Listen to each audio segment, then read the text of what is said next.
Hey guys, and welcome to another one of my value videos where I try to give a little bit more value for businesses, but especially accountants, to help them scale their business and how to grow their business and so forth. So today I want to be talking specifically about scaling your accounting business. See, I want to bring out a video like this once every week. I'm going to try and do it on Mondays, so if you want to tune in again. But today's topic is scaling your business, 5 sequential steps that you need to take. So this means steps that you need to take in a specific order, otherwise you're going to do something bad. See, what accountants is currently doing is they're trying to scale their business and they're doing the steps in the wrong order, or they're not doing it in the right time, and they end up breaking their business or racking up expenses so high that they don't even make more profit, they make less. So these steps are going to show you how to avoid these mistakes, and I was going to give you some mistakes in between that accountants love to make when scaling their business. But first I want to make a difference between growing your business and scaling your business. See, if you think about it in a graph form, growing your business would be linear. It would be getting 5 extra clients every single month forever. That means growing your business at the same time as the time elapses.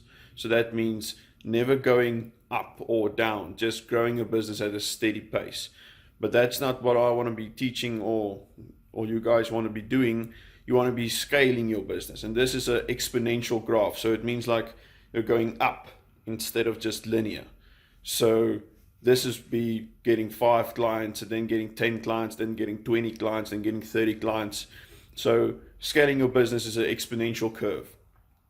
So I just want to make that difference, because growing your business is easy. That's just doing the same thing every single month, only getting a few clients, not really making more money.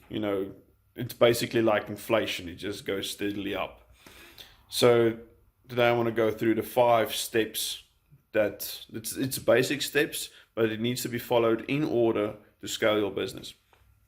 So first is you need to establish proof of concept. So even if you have been in business for 20 years, proof of concept still needs to be done if you're changing your niche. See, I teach that the foundations for scaling your business, and these stuff need to be in place before you try to scale your business. This would be stuff like picking your niche and crafting your offer or resonating your message. It must be, all the stuff needs to be in place. Your services need to be packaged and everything needs to be done.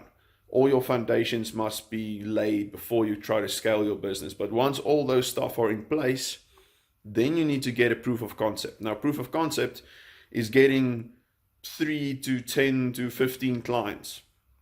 Because if you're entering a new niche and you're thinking about, okay, what do they actually want? What services do they want? What pricing do they do?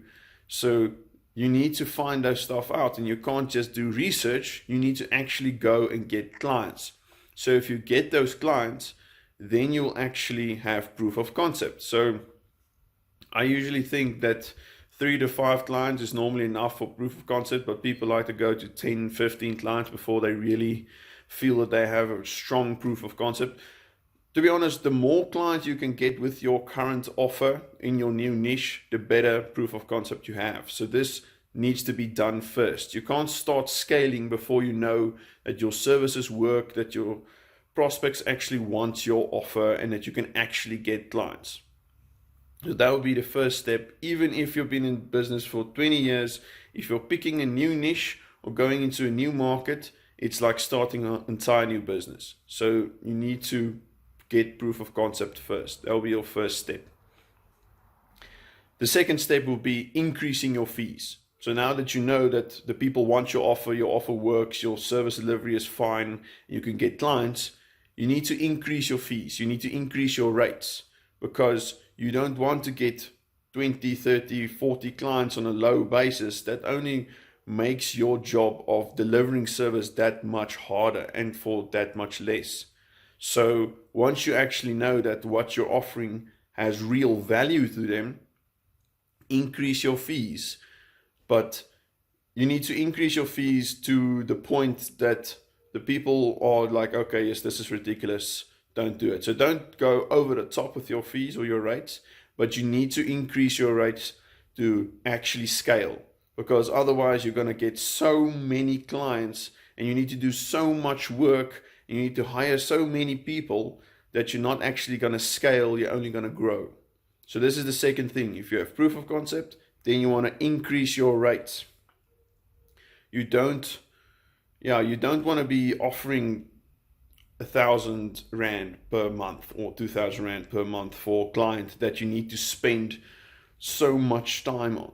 So you need to price according to the value that you actually give. Don't go charging more than the value, obviously, but if you give value, let's say you give the actual value of 10,000 Rand for your client, at least charge them 3,000 to 4,000 Rand for that value. That means they still get 6,000 to 7,000 Rand value extra on your services, but you don't want to be charging per hour, stupid stuff like that. You want to charge them the package services, but you want to charge them according to value. So once you start doing this, the third step would be switching from your organic marketing or your free marketing or your unpaid marketing to paid marketing. So the easiest way to get clients in the beginning is through organic marketing. You're contacting people directly and stuff like that, stuff that doesn't cost you money. So this is something that not a lot of people know how to do well, but it can get you so many clients in a predictable way, but it takes a lot of time. So organic marketing is very work intensive, very labor intensive. So you need to constantly work every day, contacting people, messaging them, posting stuff, making videos and stuff like that. So organic marketing is very time intensive. So once you've got your proven concept, then increased your rates, then you can go to paid marketing. So this would be running stuff like Facebook ads. See, the thing is with Facebook ads and stuff like that, it is very expensive. So you can't run them on your normal rates. You need to be increasing your rates first. If you skip both steps and you just go to paid advertising immediately, then it's going to cost you so much money. The people won't like your offer, or you don't even know if the people like your offer. You won't get clients. You will just lose tens of thousands of rands. So you can't skip the first two steps and just go straight to paid advertising. See, paid advertising is great. It gets your message in front of thousands of people, and a percentage of those people will actually buy your product, and you'll get a lot more clients a lot more quickly. But for that to happen, your message and stuff must be in place, must be tested, and you must know that the people actually like the message and actually buy from your message. You can't be just thinking stuff up in your head and just going and paying for that without even testing it with organic marketing first. So people love to just, okay, we need more clients. What we're going to do, we're going to do more marketing. And we're going to do more marketing. We're going to throw thousands of rands into Facebook ads. Well, great, you're going to lose all. You're going to lose everything. Great. Or you're going to get a lot of people calling your practice or your business and like, okay, yes, what you're doing, but they're not going to go into clients. Most of them are not going to convert into clients because you have not actually proven your process and you're not getting a proof of concept. You're not doing everything according to the steps that I'm going through now. So you're going to lose a lot of money or you're going to make very little. So yeah, just go into paid advertising once everything is in place. So, and also when you're going into paid advertising, get an expert in your specific field. Don't go hiring any digital marketing agency or stuff like that, because if they're a generalist and they don't specialize in exactly what you do, you're going to pay them a lot of money for very little. So you want an expert. You want someone that actually specializes in accounting specifically, because if they don't specialize exactly in what you do, they're not experts then. Means they're going to take your money and you're not going to get a lot in return. So you need to get someone that knows what they're doing with Facebook ads and stuff like that. You can't just go hiring any digital marketing agency. So now the fourth step is, once those clients start coming in, once those calls get scheduled and stuff like that, you'll be seeing that you'll be running out of time to service everybody and taking all the calls and everything like that.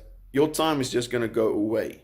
So this is where you start hiring more people to do the work, to do the service delivery, take the calls, stuff like that. So once you've got all those steps in place and you start just getting more clients and more clients, you need to start hiring people in positions to actually offer the services and take the calls, take the consultations. But the nice thing here is, if you actually have a niche and you have a packaged service, that means that service that is packaged is not supposed to be very broad. It's supposed to be very specific to solve a very specific problem. So training someone to just offer that package to someone and training them how to deliver the service in that package will be very easy. You won't be needing to actually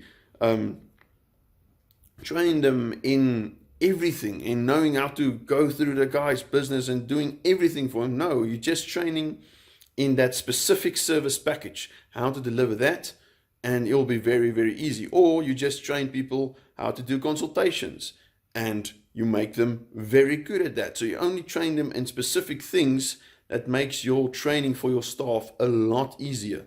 Otherwise, you're getting new clerks and whatever, and you need to train them everything, because everybody knows they come in, they know nothing. You need to train them everything. But this is not necessary if you actually have a niche and you have a package service, especially for that niche. They only need to know that specific stuff. So the training will be a lot easier. But here is where you hire more help. Not in the beginning where they don't have anything to do. You want to hire help once you've had a lot of increase in sales and you actually don't have the time to do everything yourself. Then you start hiring people and you start training people in those positions. But you don't want to rack up your expenses by getting a lot of employees real early. You'll just be paying their salary to do nothing. So this is the stage where you actually get help. Get people in to do your work for you, or you can just there's a little spider climbing on me. Getting people to help you actually deliver your service. So now we're going to step 5. This is the final step. So this is for people who really want to make a lot of money and getting a lot of new clients. So this is where you can start even hiring a sales team. So this would be people you train specifically in sales to actually run your entire sales department, or just do the sales, do all the consultations over the phone, take all the phone calls, do all those stuff. And if you actually get people that specializes in that, your sales is going to go up very, very quickly. So this is where you can actually start getting people in that really specialize, or you can outsource the work or anything like that. But for me personally, I like to keep it in-house so I can actually monitor the quality of the salespeople and actually monitor how great or what work they're actually doing. If the main thing that gives you business is sales, why would you let some company in India or whatever do it? No, you wanna actually monitor and control that. So it's also a lot better when you actually have done sales before and you know exactly what to do in sales, and you train someone from your experience. It works a lot better. So that will be the 5 steps to actually scale your business. And I haven't really touched on a lot of problems, but I can tell you now, a lot of mistakes that accountants do make is they do not understand their market. That means they're trying to sell to people they know nothing about. Now, the first thing is you need to understand what they are going through, what their current situation is, and where they want to be going, what problems they want to be solving, why they actually want your services. This is a very important research that need to be done in the beginning. This is part of your foundations. See, the main thing I actually teach accountants is the foundations. We teach them how to pick a niche, why to pick a niche, going through that, how to package your service delivery and actually sales, just telling them how sales work because they have no idea. So we're teaching them that as well. And we're going through the foundation. See, if you don't have the foundations in place, you can't scale your business. Everything is just gonna break. You're gonna break your business and you're gonna be miserable. Your foundations need to be in place. If you're just gonna throw money at the situation and try to scale your business that way, you're gonna lose all the money. We're just going to make very little. So the foundations need to be in place. And that's exactly what I do in my business for accountants. We specialize in actually teaching them the foundations of the business and how to actually specialize and make a lot of more money. And once those foundations are in place, then you can scale your business. But it's very, very important to get those foundations in place. So yeah, I think that's basically what I want to be talking about today. I hope this created some value and make it a little bit more clear about why you're currently struggling to scale your business. If you don't follow these steps, you're going to struggle and you're going to break stuff and you're going to lose money. So this is very basic, but it needs to be done in order and you need to have your foundations in place. So if this actually helped you a little bit, just leave us a comment below. If you want to know a little bit more about what we do, just send us a message. And yeah, I hope you have a great week. Thanks.